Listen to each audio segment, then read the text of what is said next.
Okay, so here we are. Today is the 3rd of February, 2025, and this is the day transition from the days of the Rowan tree to the days of the Alder tree.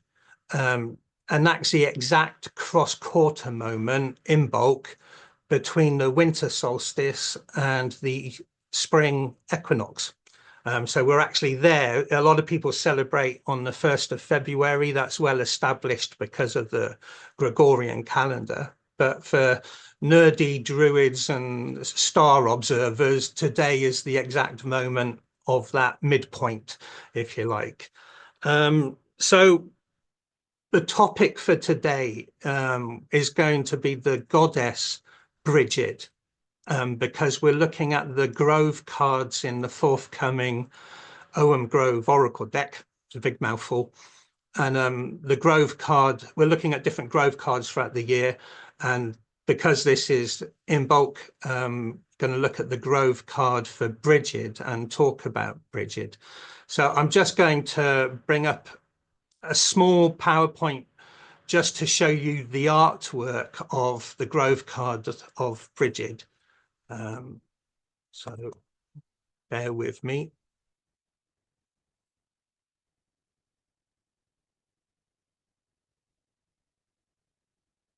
Okay, so I won't keep this here too long because I'd rather have the group conversation, but there's symbolism in this image that I want us to look at. And I'd like to focus a bit more on the goddess Brigid rather than the Saint Brigid of Kildare. There's nothing wrong with the saint. There's interesting things in her story, but there's the goddess Brigid often gets overlooked in favor of the very devout Christian. And there's some interesting perspectives on that, which I'll explain further on. So for this artwork of Brigid, the strange details around her, like the two bears and the spear she's holding and the W shape on her chest, are all specifically to do with circumpolar stars directly above the grove all year round. So the circumference of the Ogham Grove is an observation of seasonal stars that come and go throughout the year. So you have your winter stars and your summer stars. So the circumference is holding that, telling us a story as we go round the 20 trees. It's like there's a seasonal theatre or story play. But ever present at the center point, and the center point is really important, is the circumpolar stars are not seasonal. They are always there. And so I've deliberately adorned this icon of Brigid with the circumpolar constellations. The most important one is the W shape on her chest. Now, this is the constellation of Cassiopeia. That's the Greek queen that the constellation is named after. And there is a video on the Ogham Grove YouTube channel called The Great Mother of the Celts, the Great Mother Goddess of the Celts. And that will explain in detail the W shape and how important it is. It's the throne of the Queen of Heavens, but it's also the breasts of the Queen of Heavens, and it relates to places like the Paps of Anu in Ireland. You know, they are the mother's breasts, and they're depicted on the Gunderstrup cauldron and so on. And it represents, you know, kind of the mother goddess at the center of the night sky. And she's actually positioned on the Milky Way between the winter stars and the summer stars. So as the winter stars and summer stars come and go, like seasonal clock, the Great Mother is always there at the center of it all on the Milky Way. But the Milky Way and her position on it isn't the pole center. It's the center of the Milky Way. The pole center, which seems to be where all the stars spin around. At this era that we're living in, the pole star is Polaris of the Little Bear. So that's what's lower down in the picture. There's the Little Bear, and I didn't do it intentionally. I was just trying to show the bright star on his tail is Polaris, but it looks like he's having a little boff, breaking wind, and a star's coming out of his bottom. That wasn't the intention. It is the pole stars on the Little Bear's tail. That's the idea there. So that's the actual center point. And I keep going on about center points. It's quite deliberate. The bigger bear behind Brigid is Ursa Major. So you've got the great bear and the little bear, the mother bear and her cub. So that's circumpolar stars. And the final circumpolar constellation is a very important one, especially for the Bronze Age, is Draco the dragon. So there was a dragon at the center of the night sky in the Bronze Age. And that leads to the emperor dragon in China and Roman cavalry units having a dragon banner, things like that, or even King Arthur Pendragon. It all goes back to this dragon at the center of things. So in this icon, it's quite hidden because the pole star shifted from Draco the dragon to the little bear. So the dragon here is the red snake going up her spear to the blade at the top. So all the circumpolar constellations are there with Brigid at the center. Now, I'm just going to move on to, hopefully looking, no, there. So at the bottom of the picture, there is this icon from Northern Britain, and it's the Brythonic version of Brigid, known as Brigantia. So it's Brigid, but she's been Romanized because the Britons were Romanized. And she's been heavily decorated to look like Minerva or Athena. So they've given her a helmet, and behind her is a shield, and she's holding her spear. So that influenced what I drew when I drew Brigid here with spear and shield. And it also relates to this first ACMA because the alder tree is the tree for shields, and the ACMA concludes with the ash tree, which is the tree for spears. And the first ACMA holds Imbolc. So it's kind of got all that Brigid, Bridie, Brigantia, shield and spear stuff is all there in the first ACMA. It's like it's the ACMA that certainly belongs to Brigid. Now, an important detail on this Brigantia statue from Northern Britain is if you look at the bottom where the base of her spear is, to the left as we're looking at it, there's a strange shape. It looks a bit like an acorn, but it's a stone. It's a sacred heart stone, a navel stone, and the Greek word for it is omphalos. And an omphalos is a belly button or a navel, but it represents the center point of any sanctuary, of any town, of any kingdom, the sacred center of that area or territory. So Brigantia is Romanized into Minerva and Athena, but she's also given the omphalos. That is, she's at the center of everything. And that's really important because that's going to take us to understanding Brigid as a goddess queen, and looking at Guinevere and other goddess queens start to make some more sense about Brigid herself rather than the Christian saint of Kildare. So the W shape on her chest is the center point of the Milky Way. And the omphalos with Brigantia is like the stone of destiny on the hill of Tara. You know, it's holding that center point of any territory. Now, as much as Brigid is Christianized into Saint Brigid, if you look at the stories of the goddess Brigid, her story often gets quickly overlooked because there's so much drama and theatre going on that it gets overlooked. And it's this, that she was, yes, she was a daughter of the Dagda, the main father god of the Tuatha De Danann, and there were three Brigids, so she's a triple goddess, daughter of the Dagda. I'll come back to that further on. But she was the queen of the Tuatha De Danann, and that gets overlooked. Very, very simply, first king of the Tuatha was Nuada of the Silver Hand, the sword of Nuada, and he gets replaced because he's deformed. He's lost his hand in the first battle of Moytura. So he has a silver hand, but it's not good enough. He's still deformed. So he's replaced by a new king, a king called Bress, B-R-E-S. And Bress is meant to be beautiful.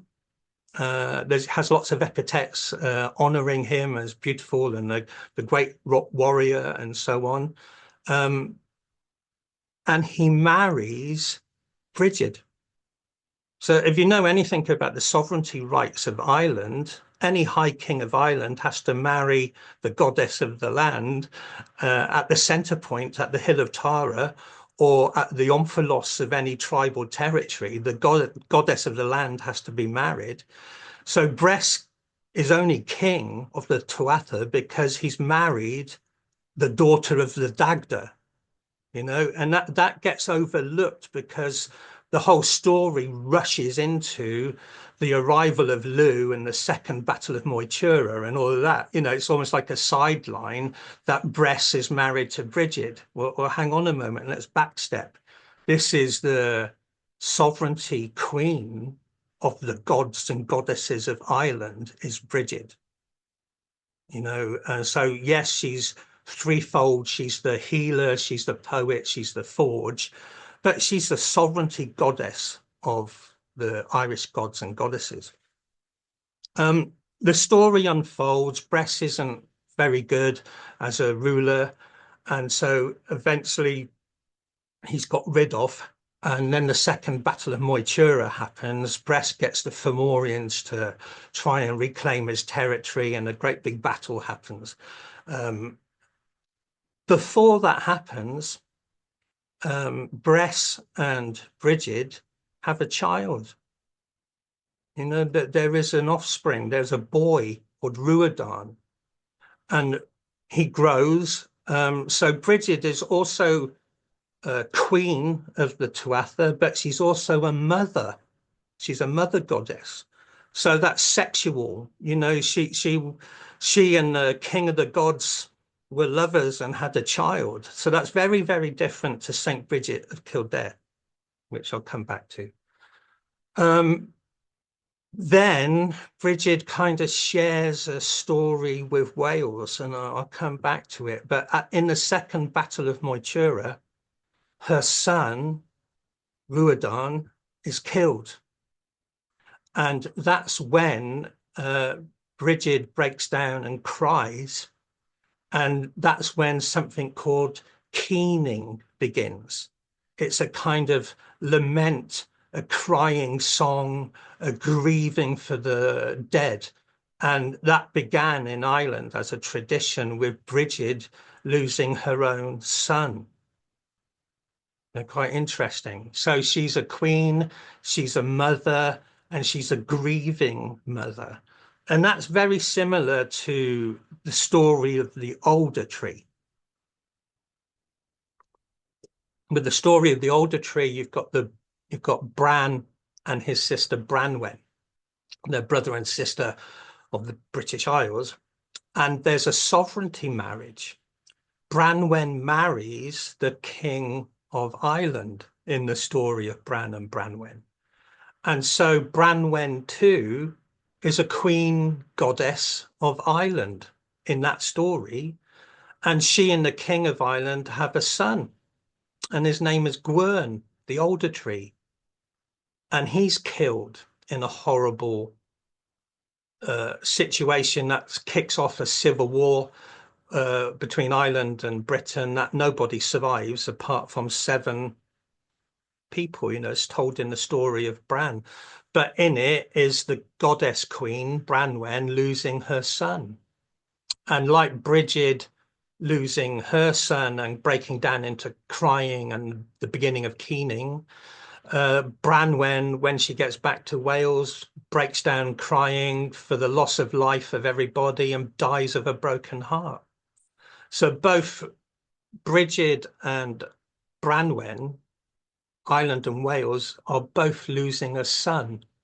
They're both sovereignty queen goddesses who lose their sons. So their continuation of kingship or whatever, you know, nobility is ruined. And they both become then figures of compassion and mercy, you know, like Kuan Yin or something.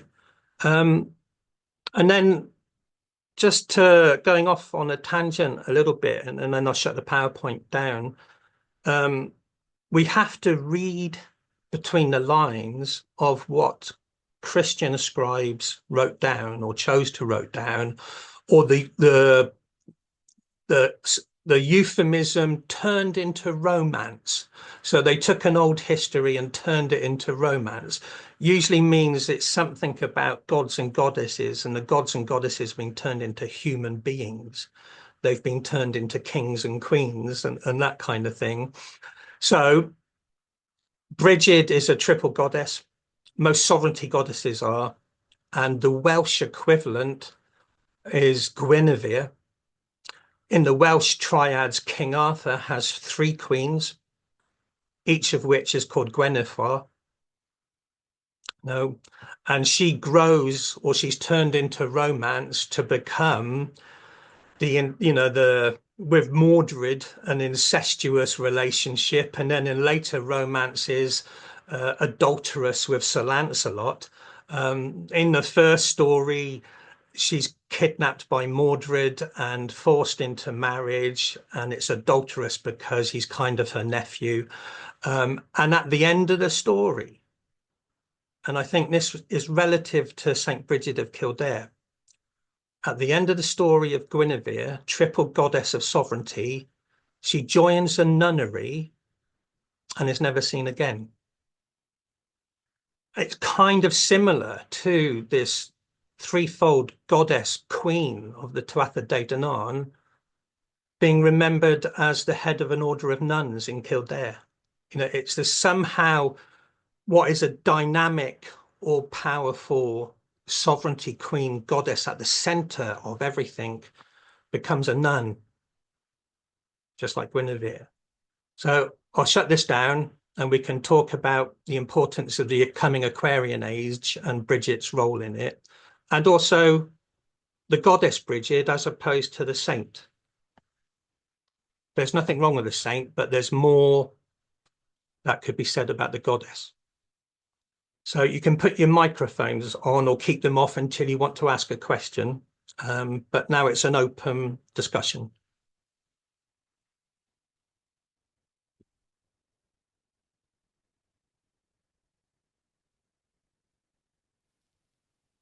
I'll say something. I had been looking through my notes before the session and about the Branwen sovereignty goddess, and you've just helped me a lot by bringing reminder of the Irish and the Welsh differences. Brigid Branwen having this relationship as a triple goddess and also a sovereignty goddess. So I thank you very much, Yuri. It helps my mind connect everything.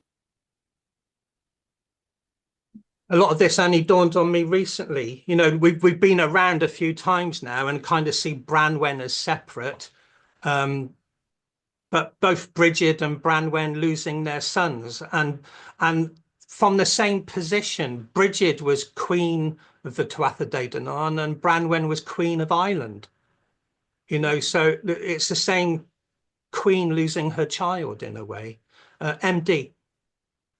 In those days, where else did a woman who had no ability to, command troops or nurture more children. Where was she to go? But and I think the clerics that put them in nunneries or said that they were in nunneries did that as, you know, an apology to them.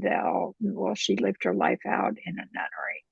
I had a question about that the first picture, the picture that you showed us with the statue.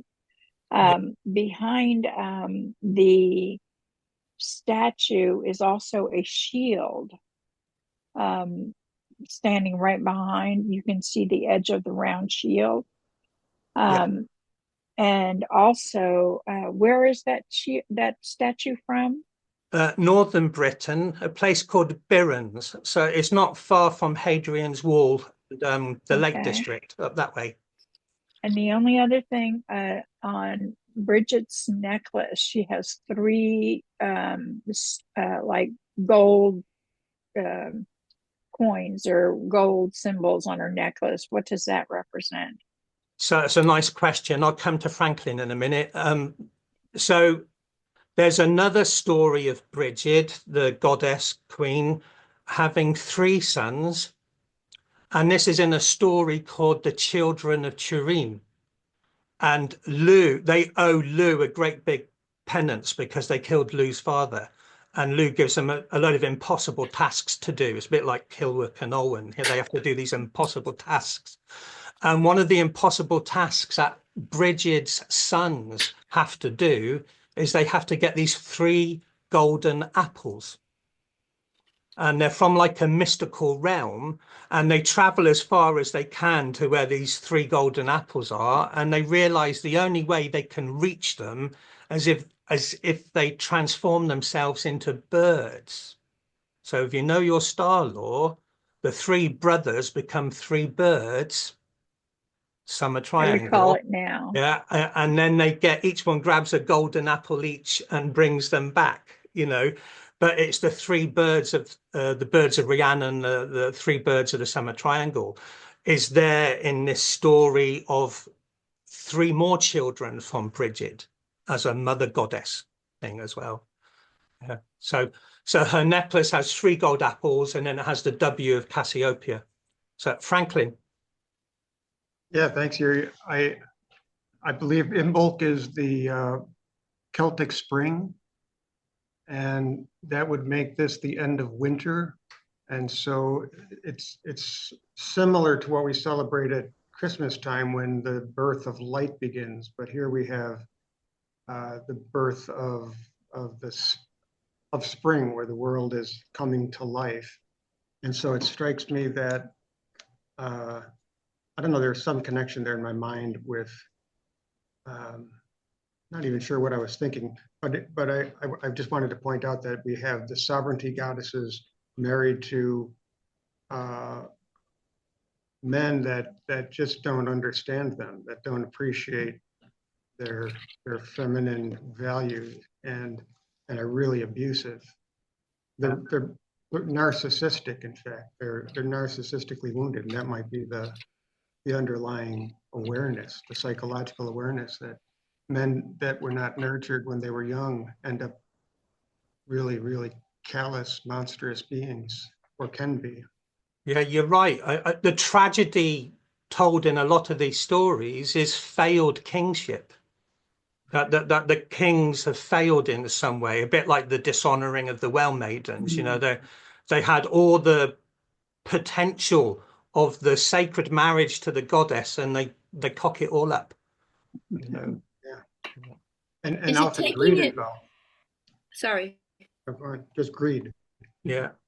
Is it taking it too far off to compare this to the story of Asherah and Yahweh, where she has disappeared out of history? We don't know if there was a nunnery, for example, but she was a powerful mother goddess, the sovereignty goddess of the ancient Persian Mediterranean peoples, you know, and came out of Isis, and who had a great relationship with her consort. But then everything went haywire, and this whole Middle Eastern thing is warriors and patriarchy gone crazy without the mother goddess balance influence. So there's a connection for me with all of this. Yeah. Amy? Thank you. That's interesting, Franklin and Anne. Um, Something that came to me when checking out the the figure on the at the bottom of your drawing, Yuri, which is beautiful. I've been taking a tarot course, and we're using the old Marseille deck, and we're supposed to sit with a card a week and sort of get to know that figure and embed ourselves in the scene. Well, last week's, and I'm still on this one, I've taken longer than everybody else, but it's L'Impératrice, the Empress. And I don't know if you can see this. She is, oh, there she is. Um, Hello, how are you? Um, she's definitely not as beautiful as your drawing, Yuri, but she is sitting. I don't know if we can, my cat is now getting in the way. She's holding a shield and she's holding the scepter there. And she has the same backdrop that looks like wings, but it's supposed to be a chair. And she's supposed to be this beautiful empress with long golden hair, although, I don't think she's beautiful. I guess the standards are different.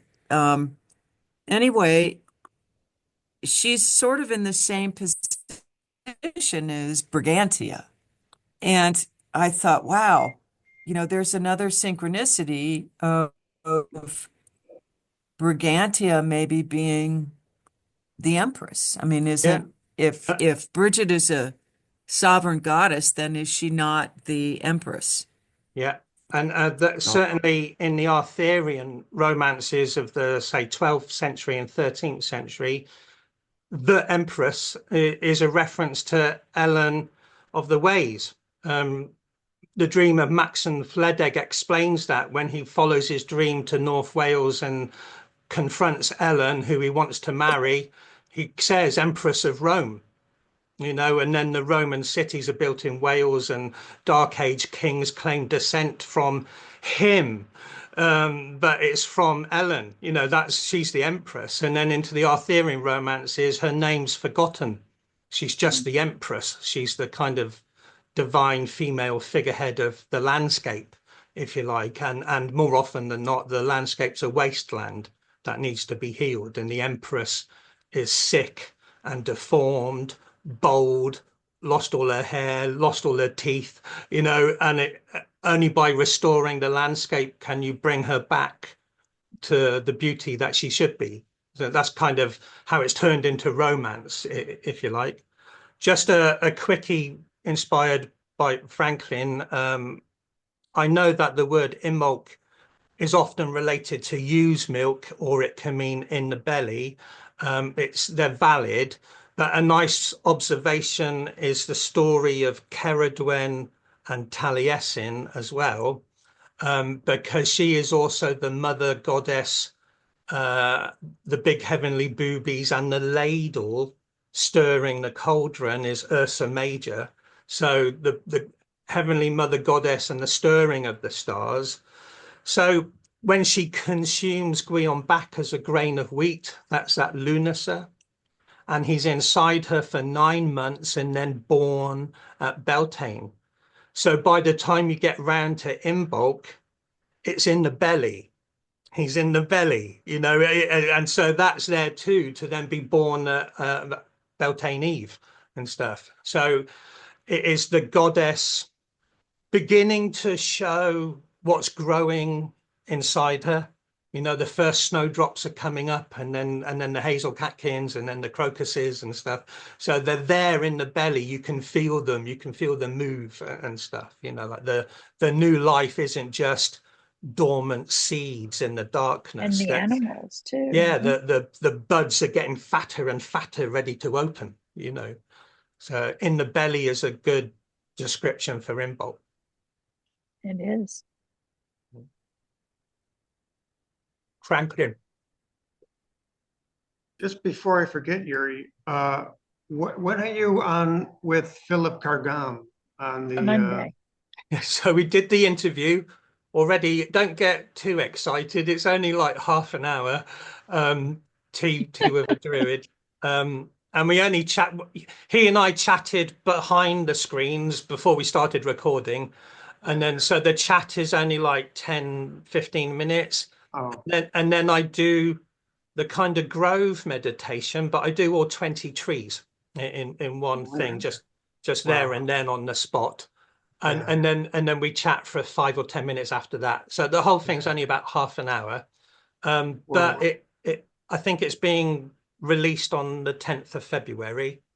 And since when, I had met Philip many years ago. We were both at the same conference, giving lectures, but we kind of re-met through Alan Oughton, actually, a mutual friend. And since the interview, I'd been thinking about it for a long, long time, and I'm a bit of a lone wolf, really. But I also, having met JJ and others, felt that I want to join OBOD. So after the interview with Philip, I joined OBOD. So I'm a baby bard at the moment.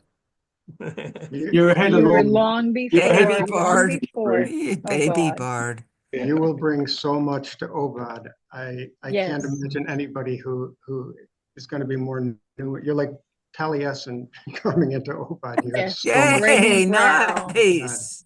It's really With a exciting. radiant Yeah. brow. Next Swimming to it, Philip, I guess. Thing, if I may add, doggy paddling I in the may add salad pit. this. If Yeah. you're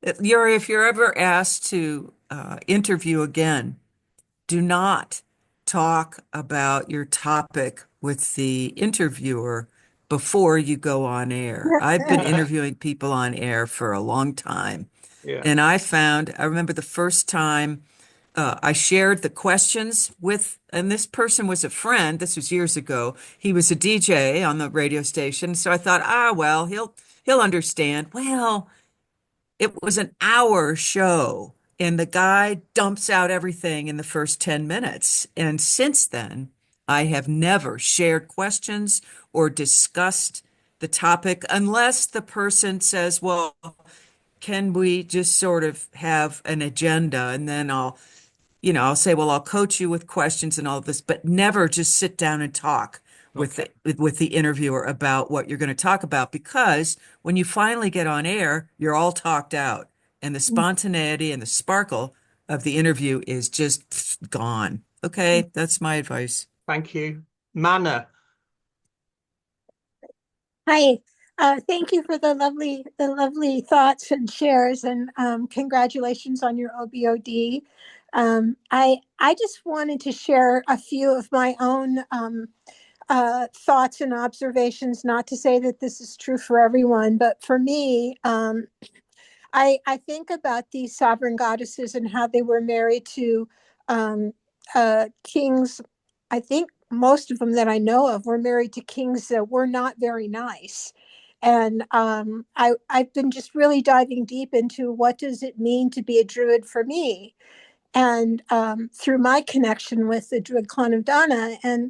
And I believe that being a druid, one of the most important things is to uphold sovereignty and uphold truth. And sovereignty is truth. And the goddess, or the triple goddess, she represents our truth. And when we serve her and we meditate upon what real truth is, which is, whereas, honoring the earth, honoring one another, honoring ourselves, honoring our ancestors, that we are connected, and that her radiance shines a light on us so that we can find our way. But there's been so many people including myself, who've been conditioned to not be true to themselves and not be true to the earth and not be true to one another. And so it's created an illness that is come to a head in our time right now. This is my personal feeling. But like you mentioned at the beginning of this talk, the thing that's so hopeful for me is that I see not just on Facebook, but many platforms, people are coming out and they're saying, you know, they're talking about Brigid and they're talking about the goddess coming into the new eon. And so for me, my concentration, not only being proactive with phone calls and whatnot, but my shelter is to concentrate on her qualities and how I can be a clear and open channel to restore what's really true within myself. And I don't know, those are just some thoughts that I've had that have given me a lot of strength and finding out what is true sovereignty. It's not just about being the queen of the land.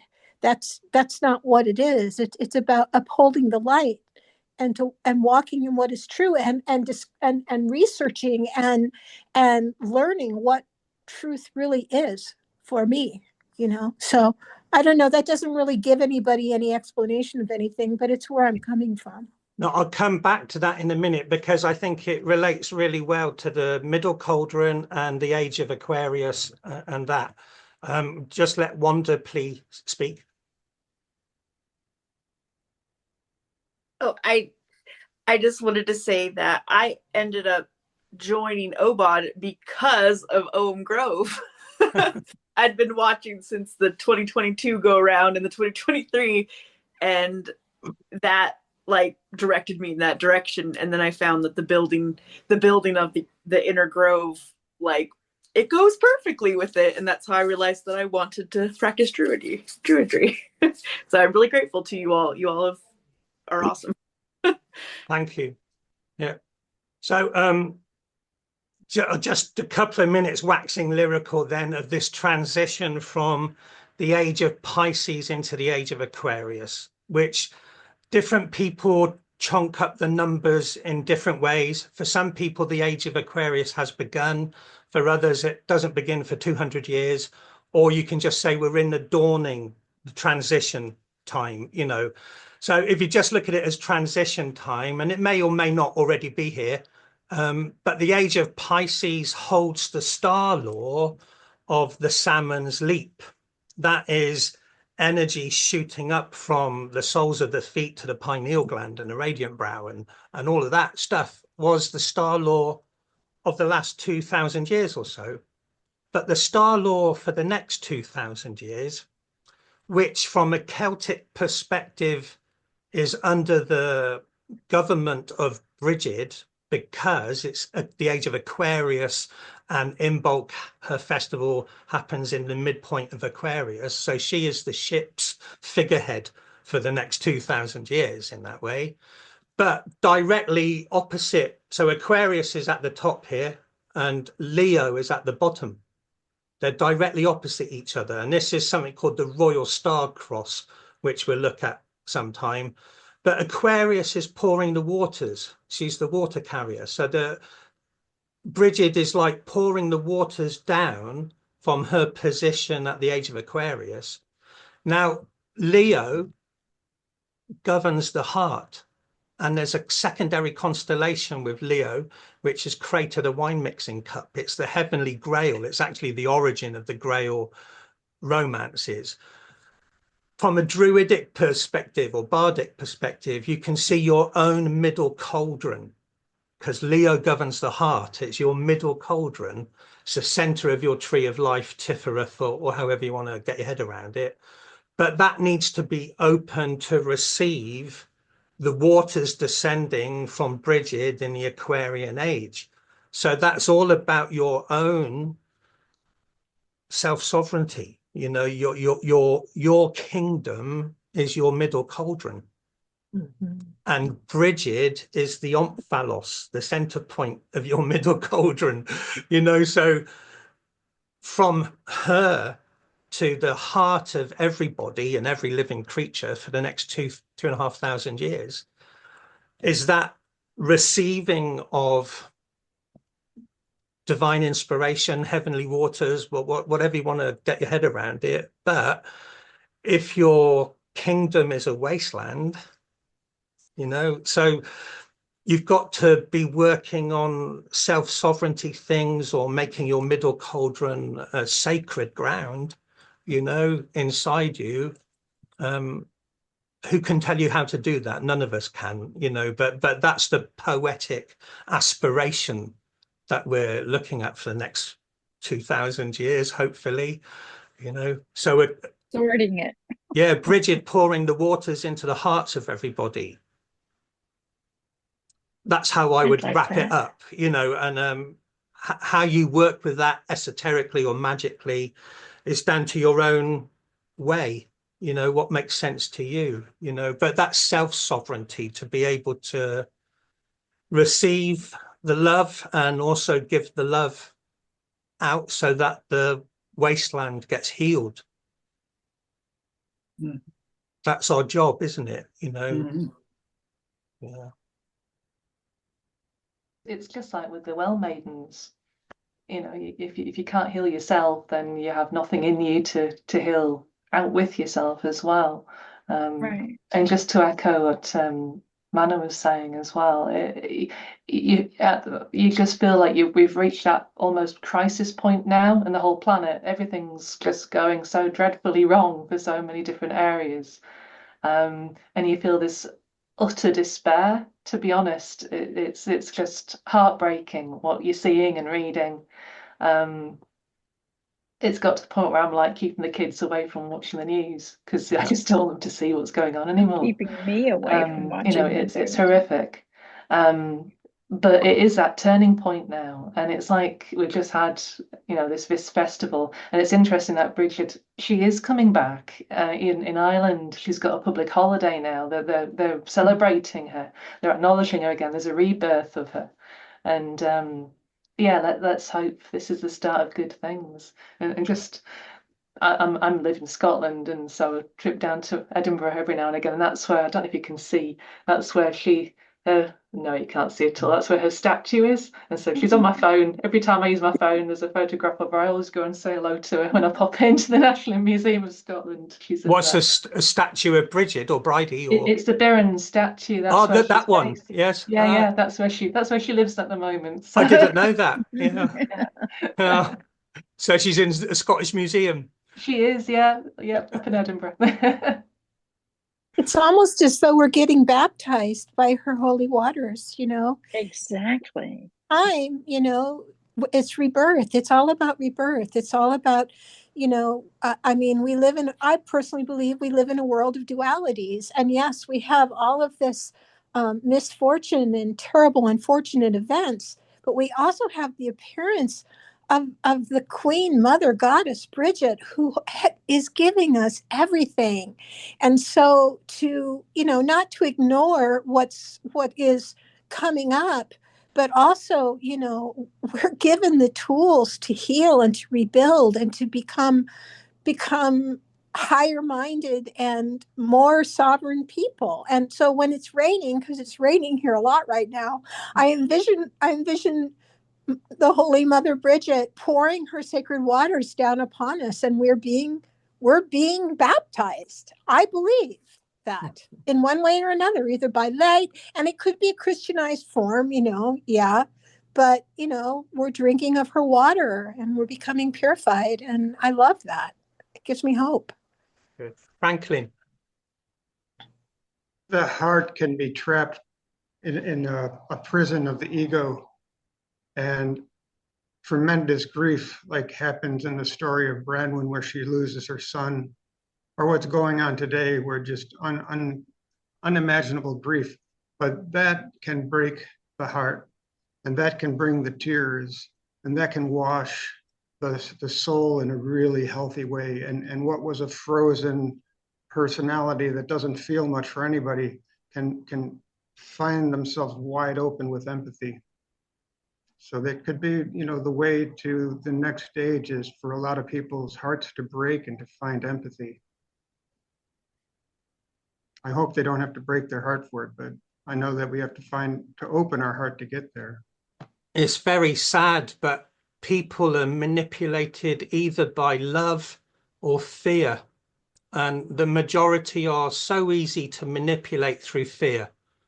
It's the biggest scam of ever, isn't it? There's these bad things going to happen and only we can fix it for you. And that's basic politics of every country, and to not be manipulated by fear, but to just be peaceful and try and see the wiser picture, the bigger picture, the kinder picture, but the majority of most countries, people are frightened, scared of and reactionary. and reactionary. They're reactionary. Yeah. Yeah. So, there isn't Darkness out there, the darkness in the world ought not to dim the light of our heart. And we need to keep that light shining. Yeah. Mhm. I think about the well maidens. They, after being raped, they left and took their golden bowls, and the land became the wasteland. And the only way to heal the wasteland is to have the well maidens back. And that's what Brigid's doing. She's pouring the water, so it's like all the well maidens are gone, but she's there now to pour all the water back onto the world, like a bar. Do you remember, Yuri, in the summer we honoured the well. We went round in Glastonbury, the well of some of the well maidens' places. Yeah. with your tarot. I made a pledge at that time to, in my own small way, to seek to restore the balance, a pledge to the well maidens and to restore the balance of the sacred masculine and the sacred feminine. It's taken me on all sorts of adventures since. Up in Scotland, we reenacted a consecration of a well with a well maiden, the youngest woman in a group of about 25. There were about 2/3 women, 1/3 men. Incredibly powerful. It was magic. It was life transforming for a lot of people in that act of reconsecrating, re-honoring the well maidens. And then subsequently the other part, well, there were all sorts of aspects, but I found myself in the Atlas Mountains with a group of 23 young men. 35 is young for me, or 40, and they're the counterparts. They're trained. They want to be virtuous men. They're seeking to be the Grail Knights in a way, and it needs that sort of the chivalrous, the honourable male merging and melding and working together. And then I was due in 2 days to go to Mexico to work with the Mexican elders on our work we both work with this honouring of the divine masculine, divine feminine, and that's had to be postponed as you know, but Yeah. with me going into hospital. But I'm sure it'll happen sometime. But this whole adventure, this dedication and to reconsecrating and re-honouring the well maidens. I mean, it's manifested in life that the goddess responds and is giving the opportunities for that to happen. I'm found in my life. Yeah, fascinating. Well, the Aquarius is that, whether you see it as Brigid or not. Aquarius is the water pourer, and so Yeah. that's the symbol for the next 2,000 years, the pouring of the waters, and the waters of life. It's there's no life without water. That's the bottom line with it. And a nice thing from the Arthurian stories is the saying that the king and the land are one. And from that, if the land is sick, then the people are sick. And if the land is healthy, then the people are healthy. So that. But you can't have birth like a woman giving birth her waters must break first before the child can come. Yeah. So we can look at it as a birthing process too. Totally. Water's breaking. Right? Yeah. What if the king is false and very sick? That's almost Yes. Amy, that's almost all of the story. So like Brigid's husband, Bress, was beautiful to look at, but he was utterly useless as a king and abused everybody. Not all births are Right. not all births have the breaking of the water. That's true. My daughter-in-law, she had her child and it was born in the sack with no water breaking, and it does happen. And so that to me is kind of it has its own symbolism, I guess. Yeah. Yeah. Franklin? Yeah, so I'll try to make this brief. So birth is the original trauma which needs to be healed. And in 2 years, the human brain doubles in size, and that's called the narcissistic stage. And it requires really careful parenting, real attentiveness to the child. And our world is such that that really doesn't occur often enough. And the result is the narcissistic individual who has holes in their emotional body. And the result is premature frontal lobe development. So you get very clever, very bright, very manipulative, prone to lies, alibis, and betrayal. And this is the fall, right? It really has to do with not original sin, original trauma that needs to be dealt in the most nurturing, loving way. And as that brain is doubling for 2 years, we really need to be conscious of that. And if we could take care of that, the world would be transformed very, very dramatically, very quickly. This seems overly. Question is how to go ahead. This seems overly simple, but I think it's very true. But happy people don't do bad things. You know, so if someone's doing bad stuff, they're seriously damaged in some way, you know, because your average happy person just doesn't entertain doing bad things, you know. They don't even think of it. No, you know, so it's damaged people that are causing all the problems, you know. And that doesn't mean you punish them for being damaged either, you know. No. Yeah. Holes in the emotional brain are like dark forests. You know, we're lost in a dark forest. There's all kinds of creatures in there and all kinds of dangers in there. And that's an internal experience. And it can be healed, but it requires a lot of super attention to deal with the emotional body and knit it back together through coherent relationships and loving kindness. It requires a recognition before the healing can happen. Yeah. And when the king baby in charge is not seeing himself as sick, damaged, ruined, broken, how do you do that? And You know, others that's buying what into makes that. me so angry. So I'm just going to sit back. I Has to get be so committed. upset with One this. one of the keys to it with my work with young boys, 13 to 19, is initiation. Men need to be initiated. All men. We don't have an effective initiation into manhood in the Western world. There is, but it's only a few people. So we end up with boys posing as kings or running countries. But I can vouch for the fact when effective initiation completely changes the perspective and the focus of a man from a woman to be exploited to a woman to be served, the great mother. And that's why it's a passion of mine to work in that area, to initiate. Robert Bly talked about that too. Yeah.